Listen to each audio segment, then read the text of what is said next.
Futebol. E quando o prazer vira sacrifício? Uma mãe me passou uma pergunta no privado, dizendo assim: Renata, como é que eu posso ajudar meu filho que joga num clube, treina futebol e chega na hora, treina super bem, e chega na hora dos jogos e dos amistosos e campeonatos, ele trava e não consegue desenvolver o futebol dele? Bom, gente, para quem me conhece, sabe que esse é meu dia a dia, né? Porque o meu filho joga futebol também, eu vivo em volta do futebol, porque a gente tem compromissos todos os finais de semana com ele, a gente acompanha muito, tanto eu quanto meu marido. E então, assim, é um mundo que eu conheço um pouco, assim, né? O funcionamento dele. Só que eu tenho que parar pra pensar com vocês, né? Tirando meu coração de mãe e me colocando num papel de psicóloga, e tenho que colocar para vocês algumas questões que eu percebo desse mundo, certo? Vamos lá.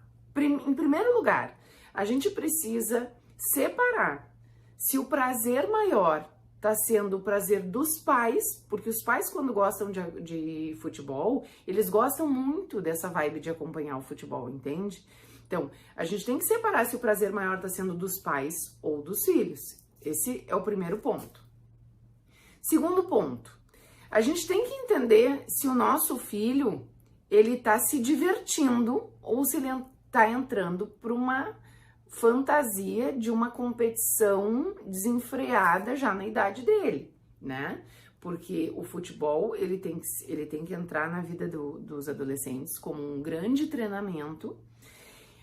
Muitos que jogam futebol vão sonhar em ser jogadores profissionais, porém, muito poucos dos meninos que jogam futebol vão chegar lá de verdade, porque a gente sabe que no mundo do futebol existe um funil, né? Começa uma grande quantidade de meninos e vai diminuindo, até chegar a alguns que conseguem entrar para o fazer, né, do futebol como uma profissão. E aí, gente, eu acho que tem uma questão que nós mães podemos ajudar eles, que é o seguinte: a gente sabe hoje que, claro que para os meninos jogarem futebol, eles precisam ter alguma habilidade que faça com que eles tenham habilidade com a bola para conseguir jogar futebol, né, gente? Não é qualquer pessoa que consegue jogar futebol. Mas a gente sabe que o talento nato, ele é muito raro, assim, né? Claro, tem o Messi, tem o Neymar, tem o Ronaldinho Gaúcho, tem vários jogadores muito bons que fizeram muito nome e que nasceram, né, com um talento que dava para se observar desde pequeno. Eu não tenho muito certeza do que eu vou falar para vocês, mas uma história que eu sempre ouvia lá em Tramandaí, porque eu tive consultório em Tramandaí, é que o Ronaldinho Gaúcho foi descoberto na beira da praia de Tramandaí. Não sei se esse vídeo chegar a ele e ele quiser nos dizer que não é assim, tudo bem, porque é só uma informação de bastidores que eu tenho da cidade, né? Então, assim, existem talentos natos? Claro que existem talentos natos. E existem meninos que a gente olha para os meninos e que são grandes, mega jogadores desde pequenininhos. Mas existe uma gama de jogadores que são jogadores que têm a habilidade do futebol, mas que desenvolveram o talento deles com muito treino, com muito treinamento.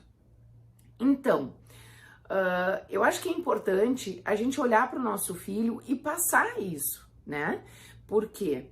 Porque às vezes a gente cria os nossos filhos com falsas impressões. A gente não pode chegar para um filho que joga super bem futebol e dizer que ele é excepcional naquilo, porque ele vai cobrar tanto dele naquela excepcionalidade que ele vai sempre se frustrar dentro da excepcionalidade que ele espera dele mesmo. Então, acho que nós pais precisamos ser realistas, né? Filho, ó, hoje foi bom. Filho, hoje não foi bom. Olha, eu acho que tu tem que treinar um pouquinho mais. Não, vamos lá, a gente não pode desistir. Se é o teu sonho, se é o que tu quer, a mãe tá contigo, o pai tá contigo, vamos tocar ficha.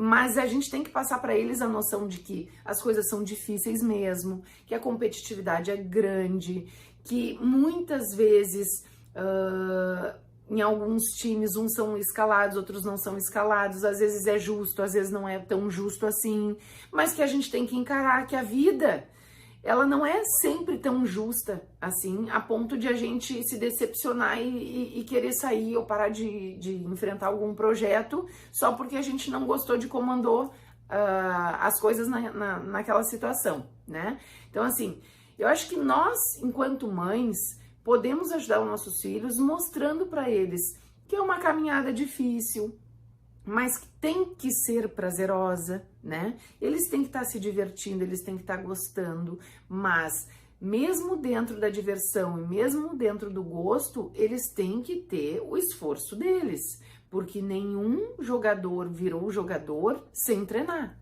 Nenhum jogador virou jogador sem ter muitas horas treino no histórico deles.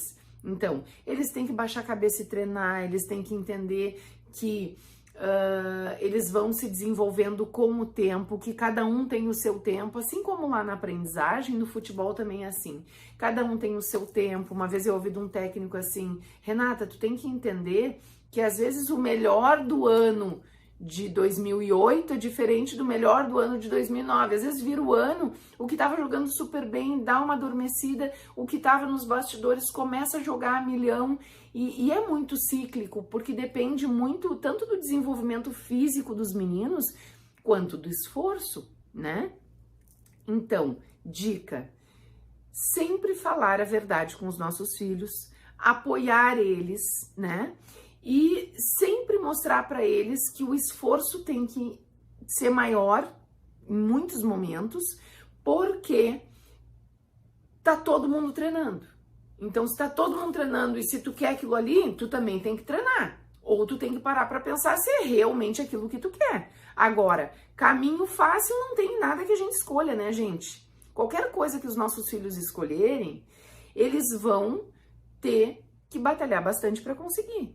E cabe a nós, pais, mostrar para eles que a batalha não pode durar só uma semana, um mês, um tempo pequeno. Eles têm que batalhar por bastante tempo, né? Que é o esforço repetitivo que faz com que eles consigam se desenvolver dentro dos esportes. Isso vale para o futebol, mas vale para vôlei, vale para natação, vale para qualquer outro esporte que a gente pense num nível mais competitivo, né? E vale também lembrar que a competição ela é muito bacana, desde que não traga um grande sofrimento para os nossos filhos. Quando começar a trazer um grande sofrimento, a gente tem que repensar com eles se aquele caminho está sendo um caminho produtivo para eles. Porque não é porque todo mundo joga futebol que o nosso filho também tem que jogar futebol. Não, ele tem que jogar futebol se ele consegue jogar um bom futebol e se ele quer, e se ele gosta, e se ele tem prazer naquilo. O prazer maior tem que ser dele, não nosso. Beleza? Fica a dica.